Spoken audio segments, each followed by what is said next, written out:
Bismillahirrahmanirrahim. Assalamualaikum warahmatullahi wabarakatuh. Kembali lagi dengan kelas kita yang baru, yaitu terkait dengan parenting, yang lebih tepatnya fokus kepada pendidikan literasi. Dan kita akan bagi menjadi dua bagian. Yang pertama yaitu mengenai bagaimana kita membuat anak-anak bisa cipta membaca, bisa gila membaca. Kemudian yang kedua, kita akan membahas mengenai khusus terkait dengan bagaimana menjadikan anak kita seorang penulis dari contoh kasus kami di keluarga yang berhasilkan menjadikan Diliang sebagai seorang penulis. Nah, ada beberapa hal yang akan saya bahas pada hari ini. Yang pertama adalah kita akan memberikan sedikit gambaran atau pengantar kenapa pendidikan literasi itu menjadi sangat fundamental. Lalu kemudian yang kedua, eh, kita akan lihat beberapa data literasi, terutama terkait dengan reading, karena ini hal yang cukup fundamental dan sangat fundamental untuk melihat kira-kira sejauh mana perkembangan literasi, apa yang akan mempengaruhi pertumbuhan anak ketika pendidikan literasi itu dikembangkan sejak dini. Kemudian berikutnya adalah saya akan share terkait dengan tips bagaimana membuat anak gila membaca di rumah. Lalu yang terakhir saya akan share pengalaman pendidikan literasi di tanah Inggris Raya, tempat di mana kami uh, tinggal selama 6 tahun terakhir, termasuk Diliang dan Daisy yang tumbuh besar di sana. Uh, baik, kita akan langsung saja ke bagian pengantar. Yang pertama adalah saya masih sangat ingat dengan quote-nya Alvin Toffler. Dia adalah seorang filosofer. Jadi kata beliau, the illiterate of the 21st century, jadi orang-orang yang buta literasi itu bukan mereka yang tidak bisa membaca, bukan mereka yang tidak bisa menulis, seperti misalnya dalam program pemerintah di zaman ketika saya kecil, itu adalah memberantas buta huruf misalnya. Setahu saya data terakhir itu 96%, ya, hampir 96% penduduk Indonesia itu sudah bisa membaca. Ini menunjukkan bahwa masalah yang terjadi di abad ke-21 itu bukan orang yang buta aksara, tapi orang-orang yang tidak mau belajar, orang-orang yang tidak ingin belajar, dan orang-orang yang tidak bisa belajar, serta orang-orang yang tidak mau belajar lagi. Makanya konsep pembelajar ini menjadi hal yang fundamental. Dan kenapa pendidikan literasi itu menjadi titik penting atau titik awal paling bagus atau paling fundamental, karena memang dari kebiasaan anak-anak sejak kecil dengan absorb atau menerima pengetahuan secara berkala, rutin membaca, menulis, menggali pengetahuan, mereka tentu saja akan menjadi pribadi-pribadi yang cinta dengan belajar, pribadi-pribadi yang haus dengan ilmu, yang ingin tahunya tinggi gitu ya, yang punya semangat untuk mencari cara untuk menuntaskan masalah ya. Makanya kenapa berbicara masalah pendidikan literasi itu hal yang sangat penting. Kemudian ini juga salah satu buku yang saya sangat suka, yaitu karyanya Profesor Amy Chua. Ini saya sering sharing di beberapa materi di berbagai kelas ya. Ini saya rekomendasi untuk para orang tua membaca cerita dari Battle Hymn of the Tiger Mother. Jadi ini sebenarnya cerita terkait dengan bagaimana seorang ibu membesarkan anaknya dengan salah satu metode parenting, namanya adalah Tiger Mother. Ya, yang keras, yang anak harus berprestasi, punya standar tinggi dan sebagainya. Profesor Amy Chua ini adalah Chinese American. Dia sekarang adalah seorang profesor di Yale University Amerika, karena biasanya para imigran yang berada di Amerika itu mereka dituntut untuk menghasilkan anak-anak yang berkualitas ya. Jadi semacam ada norm ya, ada norma yang berkembang di lingkungan mereka. Kalau orang-orang imigran itu harus menjadi anak-anak yang berkualitas. Dan sudah biasa orang tahu anak China atau orang-orang Asia itu cerdas-cerdas di tanah Amerika. Bahkan di Inggris sendiri ya, misalnya contoh ya, orang Indonesia itu banyak anak-anaknya masuk di sekolah-sekolah terbaik di Inggris ya. Di sekolah-sekolah SMP dan SMA terbaik di Inggris, kita sebut sebagai grammar school. Nah, si Profesor Amy Chua ini memberikan pendidikan yang sangat keras kepada dua anaknya, yaitu Sophie dan Lulu, di mana sejak mereka berumur 3-4 tahun, dari awal 3-4 tahun mereka harus latihan violin dan piano tanpa pernah berhenti, setiap hari ya, rutin, tidak boleh berhenti gitu, sampai kemudian bahkan ketika mereka liburan di Rusia atau liburan di negara manapun, di kota manapun, hal pertama yang dilakukan oleh Profesor Amy Chua adalah dia mencari lokasi yang kira-kira ada pianonya, karena violin bisa dibawa di atas pesawat gitu. Karena dengan piano ada di hotel tersebut, anak-anaknya bisa latihan gitu ya. Banyak cerita soal kekerasan dari seorang Profesor Amy Chua terhadap anaknya yang mungkin banyak yang tidak kami setujui gitu ya. Tapi ada satu quote yang saya sangat ingat bahwa kenapa Profesor Amichua itu begitu keras terhadap anak-anaknya. Dua alasannya adalah karena yang pertama dia ingin agar anak-anaknya tahu dengan kapasitas dan talenta mereka. Nah, ini juga yang harus kita highlight sebagai orang tua Muslim. Kita harusnya menjadi orang yang paling pertama paham kira-kira talenta anak itu seperti apa. Memang tes-tes itu membantu, tapi menurut saya yang paling fundamental adalah interaksi kita setiap hari, bagaimana kita mengedukasi mereka, itu sangat menentukan apakah kita tahu atau tidak dengan talenta mereka. Nah, dengan memahami talenta anak-anak, mereka juga punya salah satu value yang lain. Kalau kata Profesor Amichua, value itu adalah value of excellence, atau nilai itu adalah nilai uh, yang excellence gitu ya. Yang ada dua hal yang dikatakan oleh Profesor Amichua, yaitu kerja keras dan disiplin. Ya, dengan mengetahui karakter atau kualitas anak kita, kita bisa menggali banyak hal. Salah satu yang bisa kita perhatikan adalah dengan cara-cara mereka memilih bacaan-bacaan, ketertarikan mereka, dan ini bisa kita munculkan dari proses pendidikan literasi yang ekstensif di dalam rumah. Ketika di dalam keluarga itu terbiasa membangun sebuah lingkup pendidikan literasi yang bagus, maka anak-anak akan tercipta dengan sendirinya, akan kelihatan karakter-karakter dan kelebihan-kelebihan mereka yang bisa kita gali. Ya, makanya kenapa kita harus senantiasa bertanya kepada anak-anak kita, kepada kita sendiri, bahkan sebagai orang tua atau kalian yang belum punya anak gitu ya, is this the best version of us gitu ya? Apakah kita sudah benar-benar paham dengan kemampuan kita? Lalu apakah kita sudah memahami kemampuan itu dan kita lengkapi dengan value of excellence yang tadi, disiplin dan kerja keras. Nah, lalu ada 3 skill penting yang harus dipunyai oleh anak-anak di masa depan, bahkan kita sendiri pun ya. Kalau ada anak muda yang mengikuti kelas kali ini, ada 3 skill yang harusnya kalian asah ya. Yang pertama adalah writing, menulis. Mau kalian itu kerja di kantor, mau kalian itu menjadi seorang penjual, reseller, mau kalian itu menjadi seorang penulis, mau kalian itu menjadi seorang dosen, kemampuan menulis adalah kemampuan yang sangat fundamental. Makanya kenapa kita perlu mentraining kemampuan menulis ini kepada anak-anak ya. Nanti kita akan bahas di sesi berikutnya. Lalu kemudian yang kedua adalah public speaking. Ya, public speaking ini juga penting karena kita tahu banyak dosen yang hanya mengajar tidak menyenangkan karena mereka kemampuan public speaking-nya jelek. Kalian mau menjual ide kalian, kalian membutuhkan public speaking yang bagus. Kalian mau berbicara dengan orang agar orang engage dengan kalian, kalian butuh public speaking yang bagus. Ya. Lalu kemudian selain public speaking dan writing adalah negotiation. Jadi kemampuan bernegosiasi, kemampuan meluncurkan ide itu sangat penting untuk kita kembangkan kepada anak-anak. Jadi ketika mereka besar, mereka mampu engage dengan orang lain ya berdasarkan kemampuan negosiasi mereka, gitu ya. Dan writing, public speaking, negosiasi ini membutuhkan kualitas pengetahuan yang luar biasa. Orang nggak akan pernah bisa menulis dengan baik kalau dia bukan seorang pembaca yang bagus. Orang tidak akan bisa berbicara dengan baik ketika isi kepalanya itu isinya nggak bagus. Ketika isi kepalanya nggak sering diisi dengan bacaan-bacaan dan ilmu-ilmu yang berkualitas. Orang tidak akan bisa bernegosiasi dengan baik ketika dia tidak paham ilmu yang dia bicarakan dengan lawan bicara. Orang tidak akan bisa bernegosiasi dengan baik ketika dia tidak mampu menguasai situasi yang didasarkan pada pengetahuan yang dia punya sebelum dia melakukan negosiasi. Untuk itu kenapa 3 hal ini yang skill yang harus kita tumbuhkan kepada anak-anak, muaranya tetap adalah pada pendidikan literasi. Itu sangat penting kita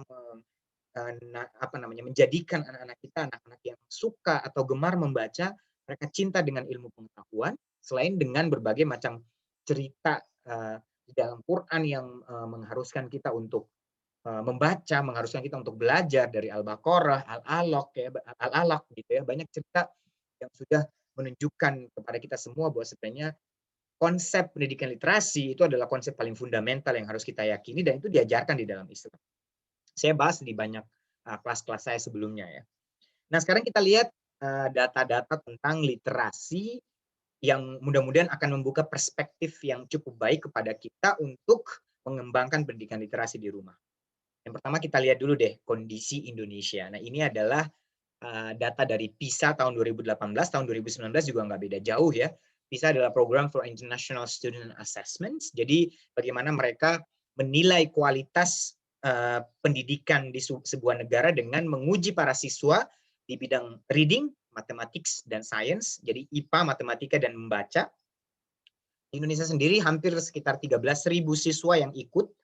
Mungkin kalian bilang, loh 13.000 tidak cuma sedikit gitu. Oh, jangan salah, sebenarnya dalam ilmu statistik 13.000 itu sudah merepresentasikan kualitas pendidikan kita di Indonesia. Dan kalian lihat saya harus membesarkan gambar ini untuk menemukan nama Indonesia. Indonesia berada di ranking 6 paling bawah. Sekali lagi ranking 6 paling bawah ini sekitar 84 country kalau nggak salah ya, 84 negara. Nah, kita sedikit beruntung masih di atas Filipina ya. Walaupun skornya ya nggak beda jauh gitu ya, rata-rata sama di ranking ini. Kita lihat kualitas reading yang warna biru ya. Reading kita itu sama di ranking sekitar di ranking 6 dari bawah ya. Jadi makanya kenapa kemarin ada yang nanya di kelas sebelumnya, kenapa kami memilih homeschooling? Salah satunya karena kami cukup khawatir dengan kualitas pendidikan di Indonesia. Mungkin orang-orang yang tidak pernah merasakan pendidikan di negara maju, contoh di Inggris, Finlandia gitu ya, susah memahami ide kami kenapa kami memasukkan anak kami di homeschooling gitu.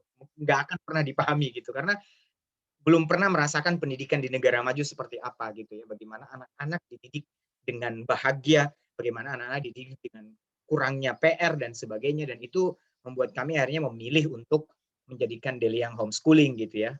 Daisy kami masih sedang berdiskusikan terkait dengan pendidikannya dia, dan ini salah satu alasan kami. Gitu. Kita bisa lihat kualitas pendidikan di Indonesia itu masih jauh. Makanya PR kita bersama untuk menaikkan ya setidaknya level of reading anak-anak Indonesia itu bisa menembus ke papan tengah atau menembus ke papan atas. Walaupun ini pekerjaan yang tidak bisa dilakukan 10-2 tahun, mungkin butuh berabad-abad ya. Nah, lalu kemudian ada beberapa data yang menarik terkait dengan membaca. Jadi kita lihat di gambar yang ini ya, yang warna ungu. Untuk anak-anak orang kaya ya, anak-anak orang kaya itu mereka rata-rata hanya sekitar 8% atau 92% anak-anak orang kaya high income families itu yang membaca buku ya. Jadi 8% mereka nggak membaca buku ya. Kalau kita lihat data di sini dari umur 6 sampai 17. Oh ya, ini data saya ambil dari Kids and Family Report punyanya Scholastic Incorporations. Ini data menarik sebenarnya. Jadi bagaimana mereka mensurvei kualitas literasi di berbagai negara. Nah, kita lihat dari 6 sampai 17 tahun itu anak-anak tidak membaca kalau mereka low income families itu sampai 21%. Sedangkan di high income families itu hanya 8%. Ya. Itu berarti ada 92% yang membaca. Ini menunjukkan bahwa memang kemampuan ekonomi itu salah satu faktor yang menentukan pendidikan literasi di keluarga. Makanya nggak usah heran kalau misalnya kita jarang menemukan masyarakat-masyarakat di kampung atau orang-orang yang secara ekonomi kurang bagus, itu mereka tidak biasa menumbuhkan kecintaan literasi. Menurut saya itu sangat wajar ya, karena memang kemampuan mengakses buku baik dari segi biaya maupun pengetahuan itu rendah, sehingga mereka tidak mampu untuk menjadikan anak-anak mereka rajin untuk membaca. Lalu ini adalah data berapa banyak buku yang dibaca atau berapa rata-rata jumlah buku yang dimiliki oleh anak-anak di rumah mereka. Ya, kita lihat Australia itu ada sekitar 160 di tiap rumah, lalu di Inggris ada 140, Kanada 80, Indonesia tentu saja jauh lebih rendah dibanding ini. Jadi kalau ibu-ibu atau bapak-bapak punya angka yang cukup lebih tinggi dari ini, itu berarti kalian lebih dari negara-negara maju. Lalu kemudian data yang lain kita lihat di bagian orange ini, ya, di data orange ini. Jadi sebenarnya membaca bersama itu adalah salah satu kegiatan yang disukai oleh anak-anak. Ya, kita lihat dari umur 6 sampai 11 mereka sangat menyukai, sangat mencintai membaca bersama dengan ayah ibunya gitu ya. Lalu kemudian selain mereka sangat mencintai kebersamaan dengan membaca bersama orang tuanya, membaca bersama itu juga merupakan special time buat mereka. Jadi quality time buat mereka. Jadi ketika kita membacakan buku kepada anak-anak, itu momen-momen luar biasa yang disukai oleh sebagian besar anak-anak, lebih dari 70% gitu ya. Lalu kemudian kita nggak bisa lupa bahwa reading itu builds confidence. Membaca itu benar-benar meningkatkan confidence levelnya anak-anak. Anak-anak yang suka membaca, mereka itu fear dengan pengetahuan mereka. Mereka jelas dengan artikulasi pengetahuan yang mereka sampaikan kepada orang dewasa. Ketika kalian berbicara, mereka berani untuk mengutarakan pendapat karena mereka tahu punya kemampuan di bidang itu atau mereka paham dari bacaan-bacaan yang mereka bukunya gitu. Liang gitu biasa dia telling sesuatu, dia mengatakan sesuatu yang mungkin bagi kita yang kurang membaca jadi nggak tahu. Dan saya sekarang udah banyak sekali hal-hal yang saya tidak paham dengan apa yang dia bicarakan gitu, karena memang dia membaca begitu banyak dan itu membangun confidence levelnya seorang De Liang gitu ya, atau anak-anak itu sendiri. Nah, lalu kemudian selain data literasi tadi, kita punya beberapa masalah dan masalah ini perlu kita pikirkan bersama. Yang pertama adalah kita lihat masalah porn generation. Jadi ini salah satu buku yang saya sangat rekomendasikan kepada bapak-bapak. Jadi kalau ada ibu-ibu di sini yang ikut, saya rekomendasikan supaya suaminya membaca buku Porn Generation karyanya Ben Shapiro. Jadi sebenarnya dia adalah seorang Yahudi, ya Yahudi taat ya. Kemudian di buku ini sebenarnya dia membedah bagaimana generasi-generasi sekarang itu lost, ya. Dia sebut sebagai lost generation. Jadi generasi-generasi sekarang tuh hilang arah, mereka tidak punya panutan yang jelas. Ya panutannya adalah para idol, panutannya adalah para K-pop misalnya, panutannya adalah para artis-artis di Hollywood, ya. Sehingga mereka tidak punya sebuah framework baik moral, pengetahuan, karakter yang bisa mereka ikuti. Ya framework mereka atau framework moral mereka adalah idola mereka itu gitu ya. Seks bebas adalah biasa, pendidikan tauhid mereka kesampingkan. Kita lihat misalnya contoh salah satu lagu di Ariana Grande ada judulnya God is a Woman gitu misalnya. Itu dibahas dengan detail di buku Porn Generation, termasuk masalah yang kita hadapi saat ini yaitu LGBT ya. Di Inggris saya ingat ada cerita dalam 2 tahun terakhir itu tiba-tiba toilet kami itu direnovasi gitu di kampus kami di tempat saya bekerja itu tiba-tiba direnovasi, dan ketika direnovasi akhirnya diganti toiletnya tuh sudah nggak ada tanda perempuan atau laki-laki. Jadi toiletnya tuh genderless. Itu berarti mau laki-laki mau perempuan bisa masuk. Karena ini untuk mengakomodir suara-suara dari kaum LGBT gitu ya. Dan ini luar biasa ya, perang di luar sana. Dan ini tantangan kita. Bagaimana mungkin kita bisa mengarahkan anak-anak kita kepada pengetahuan yang tepat ketika mereka lost. Ya, lost menjadi porn generation yang cinta pornografi, ya macam-macam gitu ya. Bagaimana mungkin kita mampu menumbuhkan semangat mereka mencintai ilmu ketika kita melupakan kebiasaan mereka untuk membaca. Lalu yang kedua adalah gadget ya. Aduh, saya sangat prihatin kalau lihat anak-anak kemana-mana bawa gadget ya. Mereka lagi di ruang tunggu bawa gadget. Itu pemandangan biasa di Indonesia. Benar-benar memprihatinkan ya. Padahal rekomendasi American Pediatrics saja gitu ya. Anak-anak dari umur 2 sampai 18 tahun itu cuma boleh 2 jam per hari. Sekali lagi 2 jam per hari bermain gadget untuk leisure time, bukan untuk belajar ya. Jadi kalau untuk sekolah nggak masalah, tapi untuk leisure, untuk bersenang-senang itu cuma boleh 2 jam. Anak di bawah 2 tahun itu nggak boleh pegang gadget ya. Makanya kalau misalnya Bapak Ibu masih punya anak-anak yang terlalu doyan untuk menonton, mau makan aja nonton dan seperti itu gitu ya, maka sampai saat ini tolong ubah kebiasaan tersebut. Nah, lalu kemudian saya akan sharing pengalaman bagaimana menumbuhkan pendidikan literasi di rumah. Kita akan lihat dari pengalaman kami ya. Jadi starting earlier ya, dimulai sejak bayi usia sepekan. Saya ingat dulu ketika di Inggris, istri habis melahirkan Daisy, kami mendapatkan hadiah dari rumah sakit dan salah 2 hadiah tersebut adalah baby book. Jadi buku untuk bayi. Buku untuk bayi itu adalah baby book kontras hitam putih yang juga dijual oleh Nea Publishing. Dan baby book kontras hitam putih ini yang membuat Daisy sampai sekarang gila membaca. Jadi sejak umur 7 hari itu kami sudah kenalkan buku kepada Daisy. Sekali lagi 7 hari ya. Sudah kenalkan buku kepada Daisy. Saya sering membacakan buku itu kepada Daisy walaupun dia tidak tahu waktu itu gitu ya. Sampai dulu ketika dia berumur sebulan 2 bulan masih bayi gitu ya, ketika dia nangis kalau dikasih buku pasti diam ya. Nah, kalau memang anak-anak mau dikenalkan lebih cepat lagi ya saat hamil ya, bisa membacakan membacakan buku kepada bayi. Tapi menurut saya Al-Quran adalah hal paling penting yang harus kita fokuskan ketika hamil ya, dan tentu saja ketika tumbuh besar gitu ya.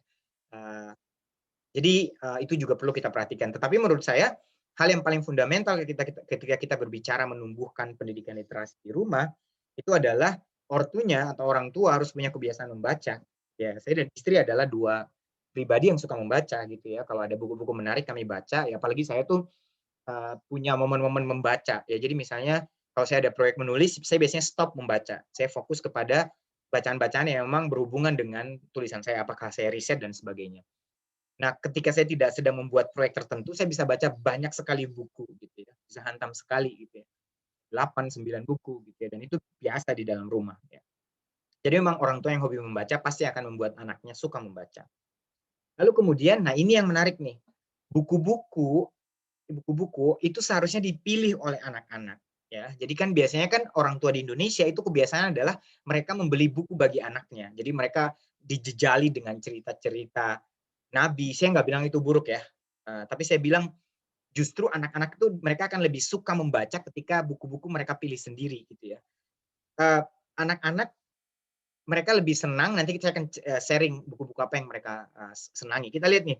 Jadi hampir 90% itu anak-anak setuju kalau buku-buku favorit mereka adalah buku-buku yang mereka pilih. Jadi makanya kenapa penting kita membiarkan anak-anak memilih bacaan yang mereka mau gitu. Jangan kita paksakan dengan apa yang kita inginkan gitu ya.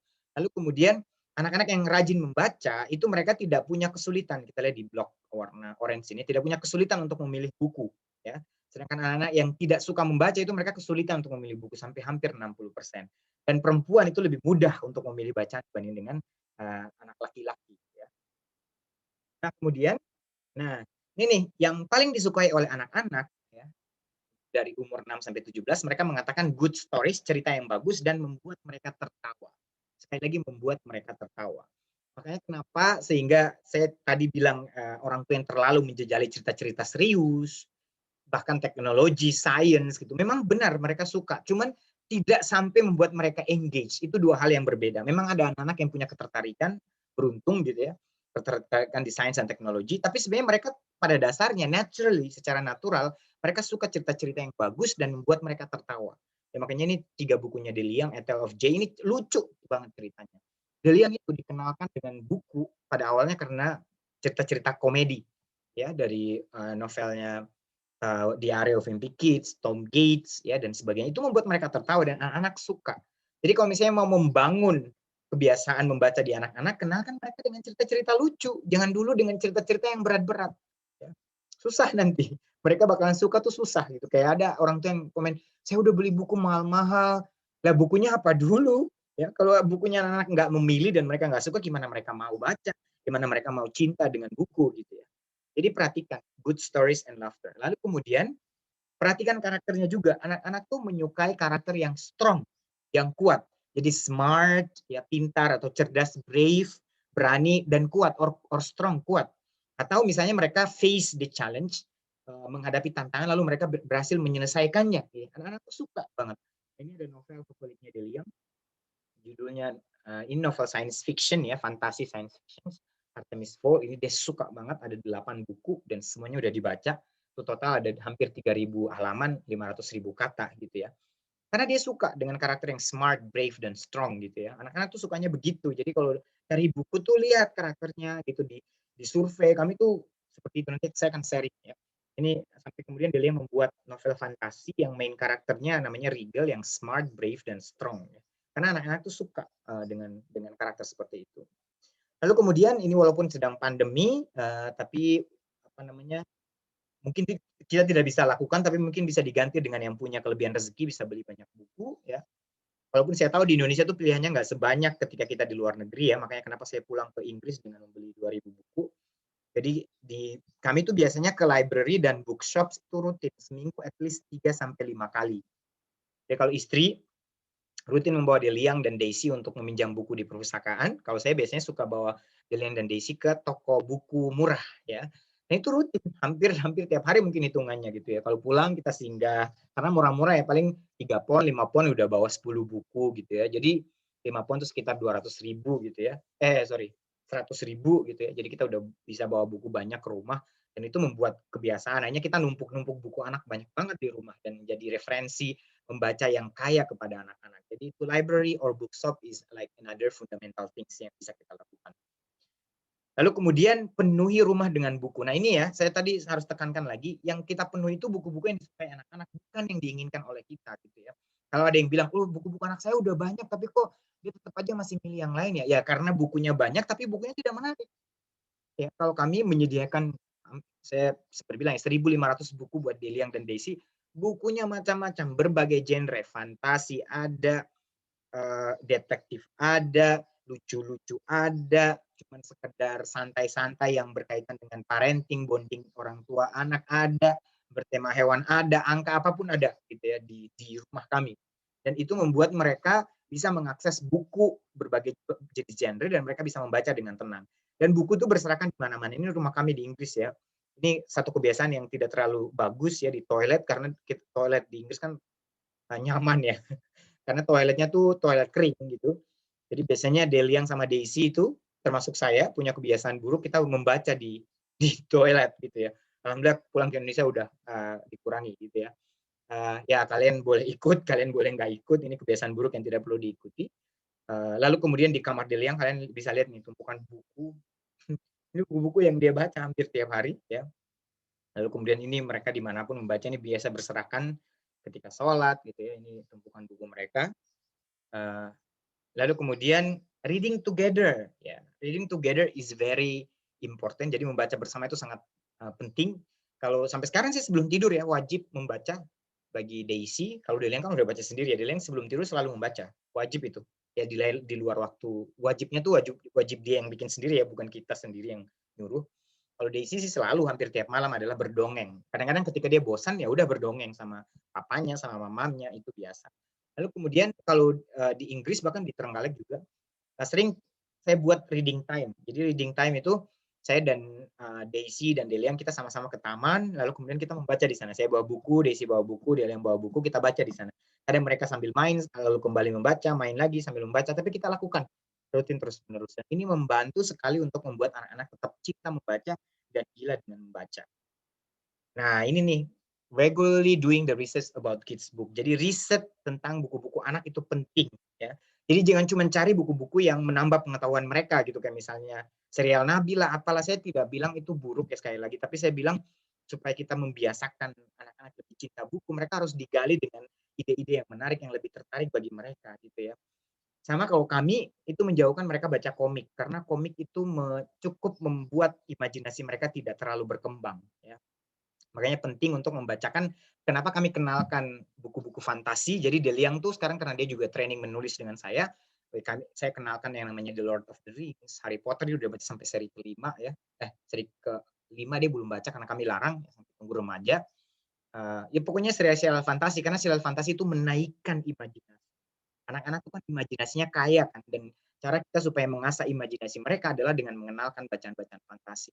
Dan kami itu selalu riset, jadi kalau misalnya ada bukunya sudah habis ya kami cari referensi-referensi buku yang berkualitas, kami cek karakternya kayak gimana, ceritanya kayak apa, apakah dia yang suka apa enggak, itu kami lakukan. Lalu kemudian invest ya, kami mungkin hampir 100 juta kali ya untuk sekedar membeli buku anak-anak.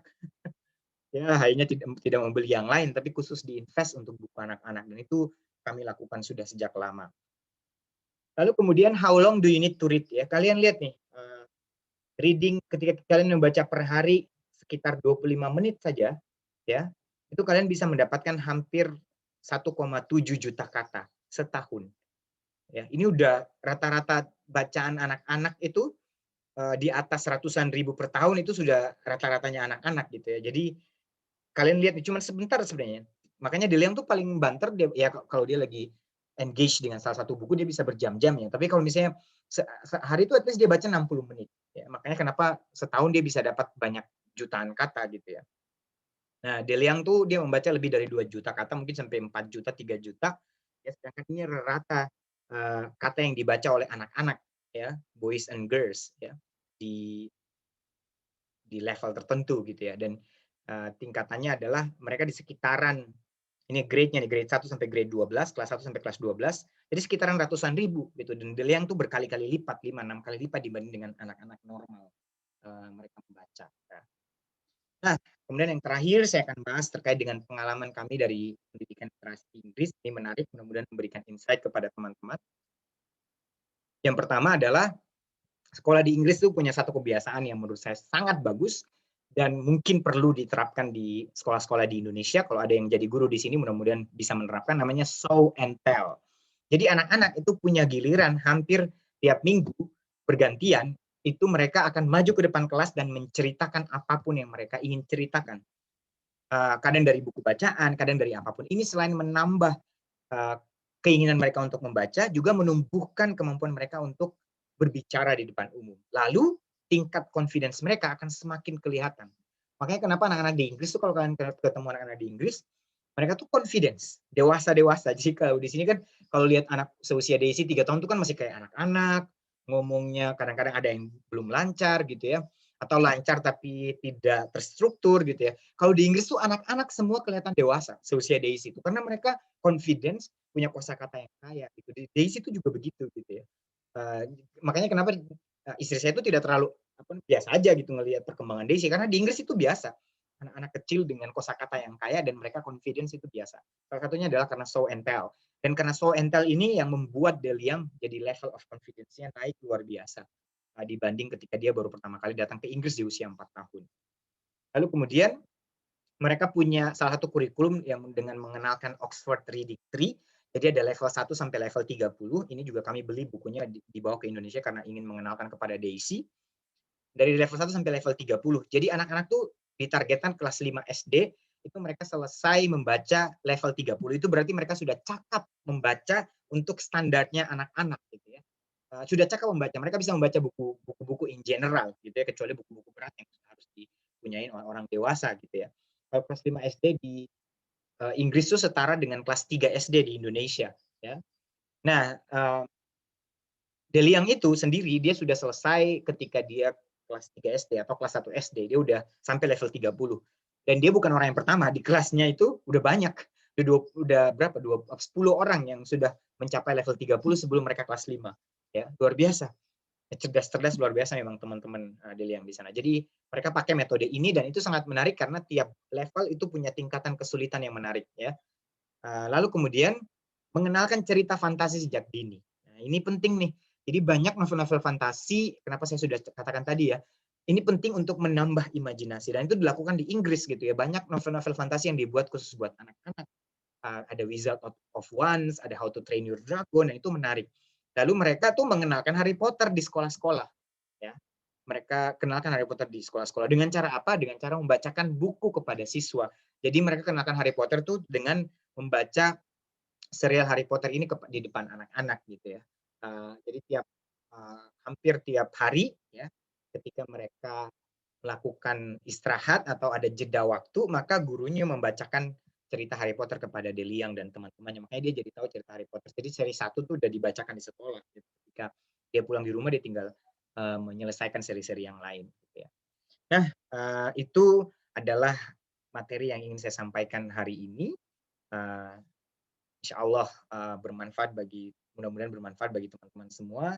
Yang ingin saya pesankan adalah ayo kita mulai sedikit demi sedikit bagaimana cara orang Inggris mengenalkan literasi kepada anak-anak ya dengan show and tell, lalu kemudian mengenalkan buku sesuai dengan level dan kemampuan mereka, lalu mengenalkan cerita fantasi sejak dini, lalu kemudian yang terakhir adalah membacakan buku kepada anak-anak secara bersamaan gitu ya agar mereka kenal dengan cerita-cerita yang menarik. Demikian yang bisa saya sampaikan. Mohon maaf jika ada kesalahan. Insya Allah kita akan diskusikan di Q&A kalau ada pertanyaan-pertanyaan lanjutan. Assalamualaikum warahmatullahi wabarakatuh.